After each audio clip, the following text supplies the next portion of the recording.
Hello everyone, welcome to Career Information. Nuclear power corporation of India limited जिसको हम NPCIL के नाम से जानते हैं, यहाँ पे ट्रेड अप्रेंटिसेस के लिए वैकेंसीज निकली है। ये वैकेंसीज लगभग अलग अलग 8 ट्रेड्स के लिए है और 75 वैकेंसीज है। और ये वैकेंसीज जो है ये कईगा साइट जो कर्नाटका में है एनपीसीआईएल का, वहाँ के लिए वैकेंसीज है। ये 1 ईयर का आपका अप्रेंटिसशिप प्रोग्राम होगा।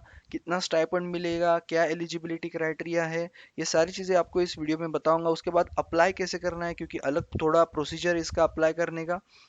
और यस, चलते हैं अभी मेन नोटिफिकेशन की ओर। तो इसका जो मेन नोटिफिकेशन है वो कुछ इस प्रकार है। 30 तारीख से ऑलरेडी फॉर्म फिलअप करना शुरू हो चुका है। 15 तारीख इसकी लास्ट डेट है। 15 अक्टूबर तक आप अप्लाई कर सकते हो। उसके बाद में फिटर के लिए 20 वैकेंसी है। इसमें आपका आईटीआई इन फिटर होना चाहिए। टर्नर के लिए 4, आईटीआई इन टर्नर। उसके बाद में मशीनिस्ट में आईटीआई होगा तो 2, इलेक्ट्रिशियन में आईटीआई होगा तो 30। उसके बाद में स्ट्रक्चरल वेल्डर या फिर gas cutter, gas and electric, इसमें अगर आपका आईटीआई होगा वेल्डर में तो आपके लिए 4 वैकेंसी है। इलेक्ट्रॉनिक मैकेनिक में अगर आपका आईटीआई है तो 9। उसके बाद में ड्रॉट्समैन के लिए लगभग जो सिविल के लिए वो 4 है। सर्वेयर के लिए 2 वैकेंसी अगर आपका आईटीआई हो। ओके, तो टोटल यहाँ पे 75 वैकेंसीज है। उसके बाद में यहाँ पे एक चीज़ है कि 1 ईयर या 2 ईयर आपका आईटीआई कितना है। 1 ईयर अगर आपका हुआ है तो उसके लिए अलग से स्टाइपेंड है। 2 ईयर है तो उसके उसके लिए अलग से। जैसे कि यहाँ पे लिखा है कि the apprentices shall be paid stipend as per mention below. Okay, 7,700 per month for those who completed 1 year of ITI course. जिनका 1 साल का आईटीआई हुआ है उनके लिए 7,700। जिनका 2 साल का हुआ है 8,855। ओके, ये आपको स्टाइपेंड है। उसके बाद में प्लेस ऑफ ट्रेनिंग जो उन्होंने ऑलरेडी मैंने आपको बताया कि कईगा की जो साइट है कर्नाटका की, वहाँ पे आपका 1 साल का ट्रेनिंग रहेगा। Okay, preference will be given to the eligible local candidates living within the 16 kilometre radius of this Kaiga site. Okay, तो उनको प्रेफर किया जाएगा। Okay, the candidate should will be shortlisted for training based on the marks obtained in the ITI course। तो जितने आपके ITI के marks है उसके हिसाब से शॉर्टलिस्टेड। कोई रिटर्न टेस्ट नहीं, इंटरव्यू नहीं।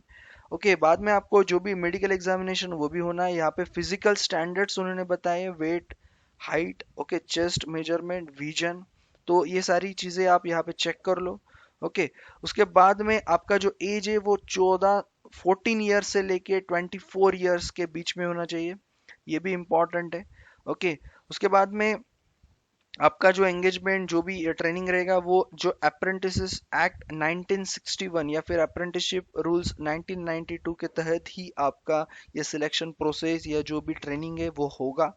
ओके, उसके बाद में management reserves to right to cancel और alter the number of seats. ये तो खैर हर अथॉरिटी मतलब हर जो गवर्नमेंट सेक्टर है उनके पास ये रहता है कि वो लोग इसको कैंसिल या फिर उसको अलग अलग वैकेंसीज बढ़ा भी सकते हैं, कम भी कर सकते हैं अलग अलग ट्रेड्स के हिसाब से। बाद में प्रोवाइड ट्रांसपोर्ट, हॉस्टल फैसिलिटी और any other form of residential accommodation during apprentice training is not under the scope. तो आपको ये चीज़ याद रखनी है, इसलिए उन्होंने बताया कि लोकल्स के लिए होगा preference. Candidate should submit only one application form for any one trade. Okay, तो अलग अलग फॉर्म मत फिल करना, कैंसिल हो सकता है। या फिर आप भरोगे तो भी आपका एक ही कंसिडर होगा।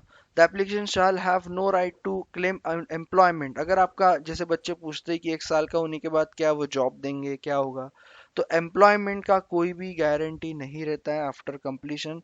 It shall be neither be obligatory on the part of the NPCL to offer any employment. Okay, candidates belong to SC, ST, OBC, PWD, EWS category. Copy of relevant certificates as per the central government format के हिसाब से। SC, ST जैसे कि non creamy layer, OBC, बाद में caste certificate या फिर EWS के लिए जो भी डॉक्यूमेंट्स है वो सारी चीज़ें आपको प्रोड्यूस करनी पड़ेगी जो भी फॉर्मेट दिया है। Local candidate shall necessary to produce valid proof of establish their identity. जैसे कि मतलब आधार, वोटर, ओके, कि आप वहीं से रहने वाले हो, ये चीज़ शो करने के लिए। Ration card, all further announcement details okay pertaining to this process updates जो भी होंगे वो आपको एनपीसीआईएल करियर की साइट पे रेगुलरली मिल जाएगा। खैर आपको ये चैनल पे भी मैं टाइम टू टाइम बताते रहूँगा जो भी अपडेट्स आएंगे। ओके, तो सब्सक्राइब करके रखो। उसके बाद में the candidature of the applicant would be provisional and subject to verification of documents subsequently at any stage if they found incorrect or false आपका cancel हो जाएगा और आप आगे apply भी नहीं कर सकोगे। The candidate should have to submit their application along with the requisite document web portal apprenticeshipindia.org। तो अभी अप्लाई कैसे करना है, हाउ टू अप्लाई, वो ध्यान से सुनना। सबसे पहली बात तो आपको क्या करना है, इससे पहले कि आप एनपीसीआईएल पे अप्लाई करो, आपको जाना है apprenticeshipindia.org पे। ये है उनका साइट। ओके, यहाँ पे आपको रजिस्ट्रेशन करना है। ओके, जैसे आप रजिस्ट्रेशन करोगे, ओके, उसके बाद आप एनपीसीआईएल पे अप्लाई कर पाओगे। ओके, तो इसका लिंक मैंने आपको प्रोवाइड कर दिया है apprenticeshipindia.org का। ओके, तो आप अप्लाई करने से पहले यहाँ पे रजिस्टर करो। उसके बाद में जब आप those who have registered apprenticeships in the web portal have to apply for the respective trade through the establishment registration number, जो इसका रजिस्ट्रेशन नंबर है उसके हिसाब से, which is the establishment ID for NPCIL Kaiga site.